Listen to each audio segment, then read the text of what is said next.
Olá, pessoal! Vamos lá para mais uma aula do nosso curso online de massoterapia. A aula de hoje será sobre a avaliação do paciente de massagem. Essa aula é um diferencial do curso de vocês. É muito raro ver atualmente na prática clínica de massoterapeuta massoterapeutas que realmente façam uma avaliação de qualidade, uma avaliação bem feita, que vai determinar como vocês vão atender esse paciente, que tipos de técnicas que vocês vão usar para esse paciente e vão também nortear se o tratamento de vocês está sendo bom ou não para aquele paciente numa futura reavaliação. E aí vocês terão parâmetros para comparar o momento da avaliação com o momento da reavaliação e poder ver se realmente o tratamento de vocês foi efetivo para aquele paciente. Como eu falei, vou repetir de novo, é um diferencial para vocês, porque quase ninguém faz essa avaliação, que é fundamental. Então vamos lá.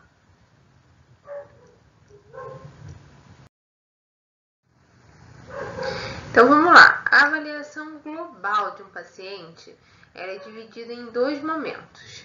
O primeiro momento é o momento da anamnese, que a gente chama popularmente de questionário, né? Todo mundo conhece como questionário, mas pra gente é a anamnese, que é o quê? A investigação daquele quadro clínico.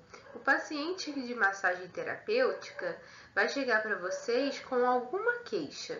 Para ser considerado massagem terapêutica, necessariamente ele vai precisar ter alguma queixa. Ele vai precisar te procurar porque ele está com alguma questão, né? E aí, essa queixa vocês vão investigar através da anamnese. E aí, o que a gente vai ter lá? QP, deixa eu procurar um negocinho aqui para marcar para vocês. Ó, QP... Peraí, que eu não tô conseguindo. Aqui. QP é a queixa principal. É o que vocês vão perguntar para o paciente. Por que você tá aqui, né, para fazer massagem? Por que você tá me procurando?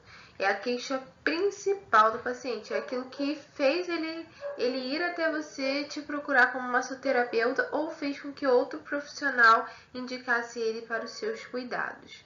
Essa queixa principal vai ser o nosso norte, né? Vai ser o que vai fundamentar o tratamento, mesmo que vocês verifiquem outras questões durante a avaliação, a gente sempre foca na queixa principal do paciente. Porque é muito ruim você ir num lugar desejando ser tratado em alguma área, em algum ponto, e o profissional simplesmente direcionar para outro ponto, sem ao menos explicar. Se durante a avaliação vocês verificarem que o problema central não está naquele ponto que a pessoa sente dor, e isso a gente vai ver depois que é muito comum de acontecer, é necessário que você explique para o paciente o que você vai fazer, que tipo de técnica você vai realizar, quais são os seus objetivos, para que fique claro na mente dele o que você está fazendo, tá bom? Então, queixa principal é o que levou ele a te procurar. Diagnósticos clínicos é o que ele traz para você que ele tem ou que já teve. Aí tem um questionáriozinho que vocês podem simplesmente marcar ou escrever, né? Quais tipos de diagnóstico clínico.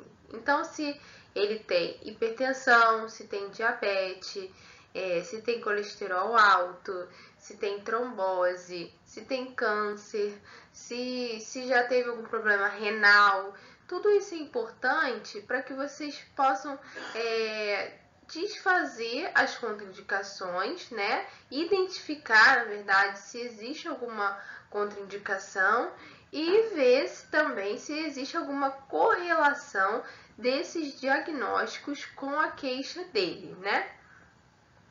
Medicamentos também é importante a gente perguntar se a pessoa está tomando medicamento e quais são eles. Por quê? Existem medicamentos que vão atuar diretamente no músculo ou que vão inibir algum sintoma que de repente você pode achar que foi o seu tratamento que deu aquele resultado, mas na verdade é um medicamento que a pessoa está tomando. Então, você saber quais são os medicamentos é importante. Aí pode surgir a questão assim: ah, mas eu não conheço o nome de todos os medicamentos, eu não sei para que serve, enfim. Anote, mesmo que você não saiba, anote, porque aí depois você vai lá no Pai Google, né, Doutor Google, e procura saber para que é aquele medicamento, que tipo de ação que tem no corpo, porque assim você vai ter uma fundamentação melhor para saber o que está acontecendo no corpo do seu cliente, do seu paciente. HDA, deixa eu apagar isso aqui que eu fiz, peraí. HDA, o que é o HDA?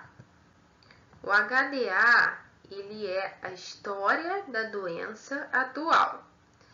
História da doença atual tá super relacionada a quê? A queixa principal, ó. Então, tudo que está relacionado àquela queixa, como que começou, quando começou, como piora, como melhora, se tem algum momento do dia que é pior, como que é, se no caso a queixa principal for dor, como que é aquela dor, se é empontada, se é em queimação, se é intermitente, se é muito forte. E aqui a gente tem escalas que a gente pode medir o grau de dor desse cliente. Eu vou colocar para vocês também aqui no material de apoio quais são essas escalas que a gente pode usar para mensurar a dor do paciente e depois você conseguir reavaliar para ver se o seu tratamento está sendo efetivo ou não. Então, o HDA é toda a história, né, do paciente, como que tudo começou. Não precisa contar a história lá do papagaio, do filho, da mãe, de não sei o que, não. Foca a pergunta, como que começou aquela queixa. Então, para você começar a colher o HDA, a pergunta é exatamente essa. Quando que começou? Como que começou isso? E aí ele vai discorrer toda a história e vai te contar o que aconteceu, tá? Cirurgias. É importante a gente perguntar se a pessoa já fez alguma cirurgia, porque isso tem implicação direta em alguns casos. E qual a ocupação desse cliente, desse paciente? Ocupação, no caso, é profissão, né? O que ele faz, né? Se ele trabalha muito tempo sentado, se ele trabalha muito tempo em pé, se ele trabalha carregando peso, tudo isso vai influenciar no seu prognóstico. O que é o prognóstico? É você saber o quanto você tem potencial de melhorar aquela situação ou não. E a gente precisa ser muito realista em relação a isso. Depois, quando a gente for ver os casos clínicos, a gente vai ver que tem casos que é enxugar gelo, é fazer massagem. Vou dar um exemplo aqui, claro, né? Só para vocês saberem do que eu tô falando. Um pedreiro, por exemplo, que carrega muito peso, vive com esses músculos aqui do trapézio tensos por causa do peso que ele carrega. E ele não parou de trabalhar, ele continua trabalhando e não cabe a nós julgar por que o paciente continua trabalhando. Inevitavelmente ele vai continuar com aquela lesão, vai continuar com aquela tensão muscular e você vai continuar o trabalho. E isso precisa ser explicado pro paciente, né? Todo o seu tratamento, tudo que você vai fazer precisa ser muito bem explicado para o cliente, para o paciente. Vamos lá, próximo ponto. Avaliação física. Então, a gente viu a anamnese, que é o questionário. Agora, a gente vai ver o segundo ponto da avaliação, que é a avaliação física. Então, você colheu todo o questionário, respondeu as perguntas, anotou tudo. Você vai agora olhar para esse paciente. Tocar, olhar, medir, mensurar. Fazer tudo que for físico e palpável para ele. O primeiro ponto são avaliações de ponto gatilho ou trigger point. Meu Deus, estou rabiscando muito esse slide aqui, peraí. Tô me empolgando aqui rabiscando os slides. Ó, pontos gatilhos ou trigger points são os pontos de tensão muscular, pontos de dor mesmo. Então, quando a gente for tocar no paciente, a gente vai exercer uma compressão, uma pressão um pouquinho maior para tentar achar esses pontos gatilhos. E lá onde a gente achar os pontos gatilhos é exatamente onde a gente vai precisar tratar. E aí é que tá. Nem sempre os pontos gatilhos estão no local da dor do paciente. Então, por exemplo, pode ser que o paciente tenha dor no pescoço e o ponto gatilho dele está no pé. Por isso é necessário a gente conhecer todas as cadeias musculares, saber onde palpar direitinho, saber as correlações posturais, para poder a gente detectar de onde está vindo o problema, tá bom? Então, esse é o ponto principal da avaliação de um massoterapeuta, saber identificar os pontos gatilhos ou trigger points. Desvios posturais, a gente vai avaliar, vamos falar um pouquinho disso melhor daqui a pouquinho. Integridade da pele. Essa integridade da pele é para a gente saber, né, se tem alguma lesão, alguma ferida, para contraindicar ou não a massagem naquela região ou identificar um ponto de lesão. Sinais vitais, dentro da avaliação física ainda, a gente pode colher os sinais vitais. Quais são os sinais vitais?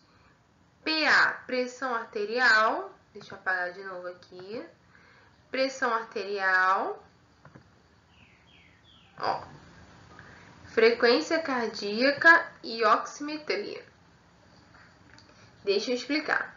Pressão arterial é fundamental vocês terem um aparelho de pressão, verificarem caso o paciente estiver sintomático, estiver sentindo alguma coisa. Eu falei isso na aula passada, quando a gente falou de contraindicação, né? A gente viu que em alguns casos a gente vai precisar ter um aparelho de pressão para mensurar. E aí, o ideal é que vocês aprendam a verificar no aparelho manual. Porém, se não for possível, nada impede que vocês usem o digital, tá bom? E aí, a gente vai verificar a pressão arterial desse paciente durante a avaliação. Frequência cardíaca. Não é fundamental, mas é bom que tenha a medição da frequência cardíaca. Você pode fazer isso de forma manual, tocando na artéria e contando 1 minuto. É importante contar 1 minuto a pulsação. Eu vou ensinar isso a vocês quando a gente for fazer aula prática de avaliação, tá? Se vocês não mensurarem de forma manual, tem um aparelhinho chamado oxímetro. Tá vendo aqui que eu botei oximetria?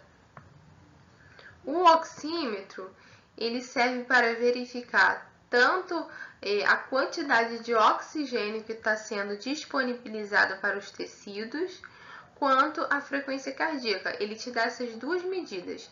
É um aparelhinho, provavelmente vocês já viram em algum lugar, ou em filme, ou em novela, que coloca no dedinho do paciente um aparelhinho e ele dá um número ali digital.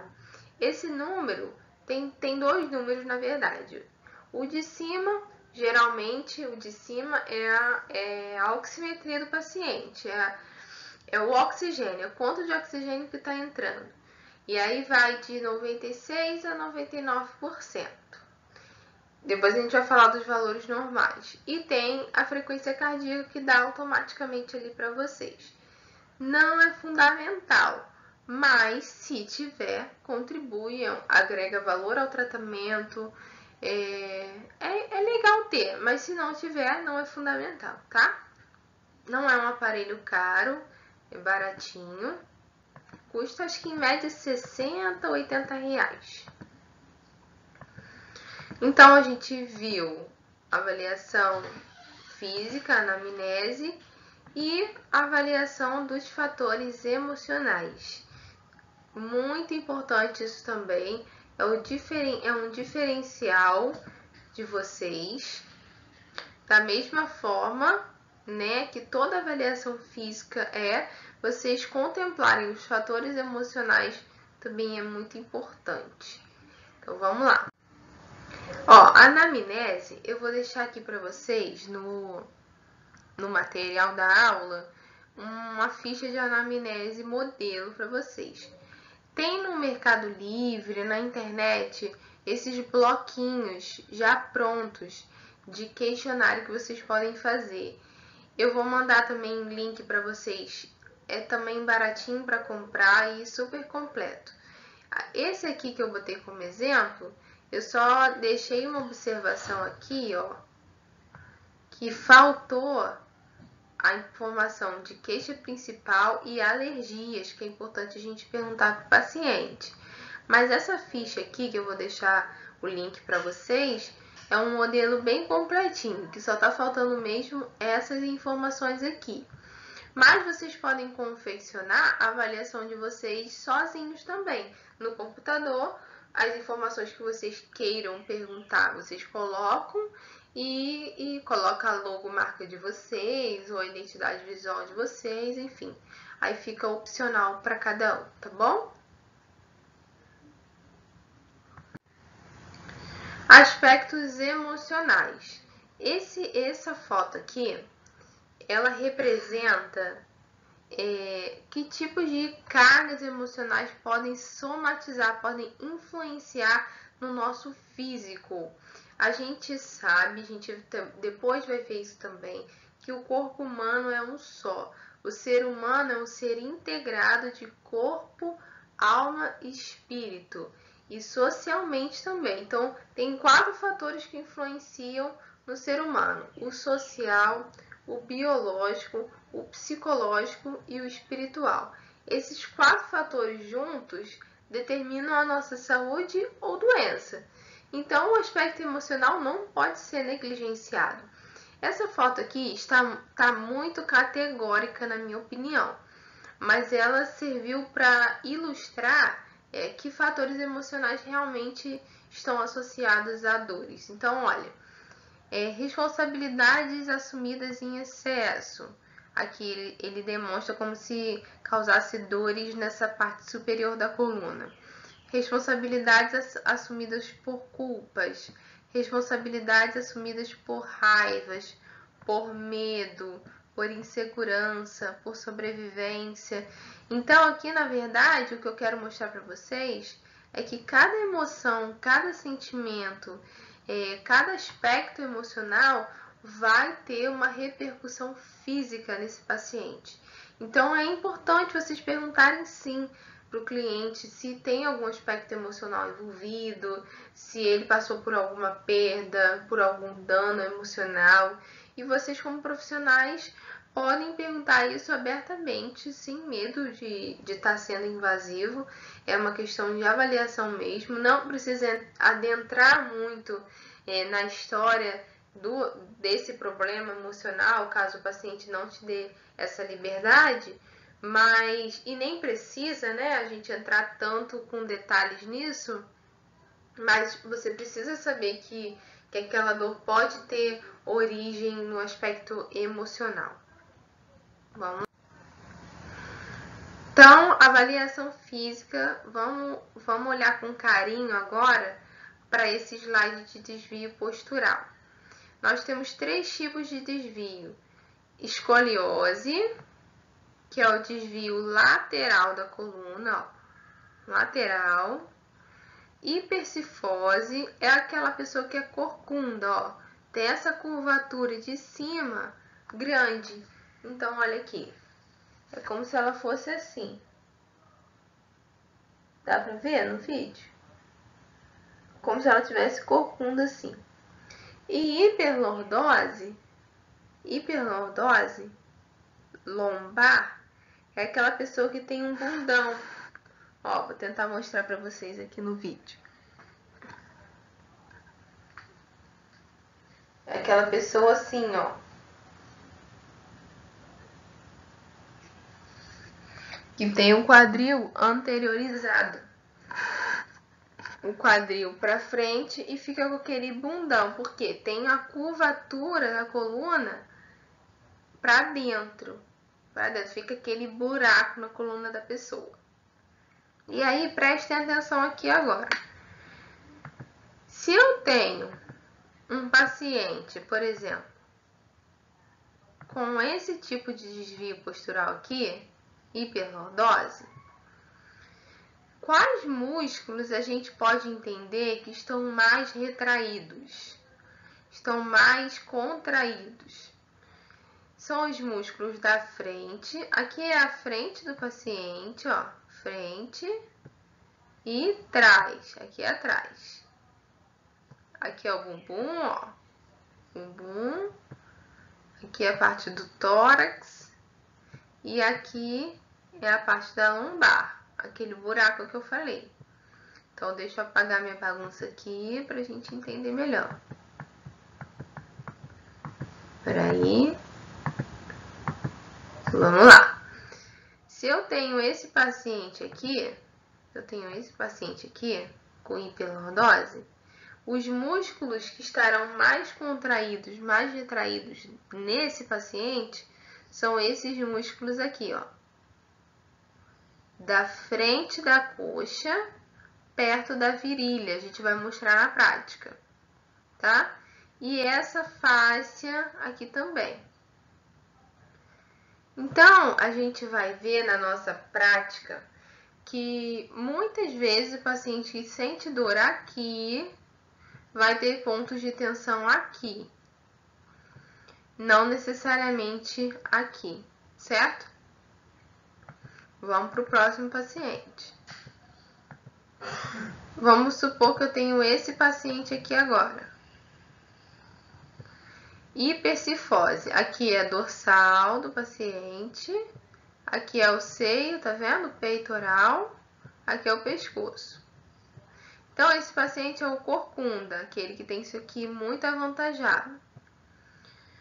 Quais músculos será que ele vai ter mais retraído, mais contraído, mais tenso?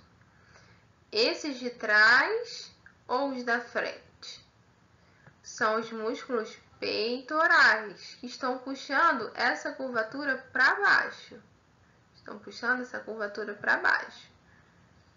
Então, muitas vezes, repetindo, pacientes com dor aqui e desvio postural assim, vão precisar de massagem na frente.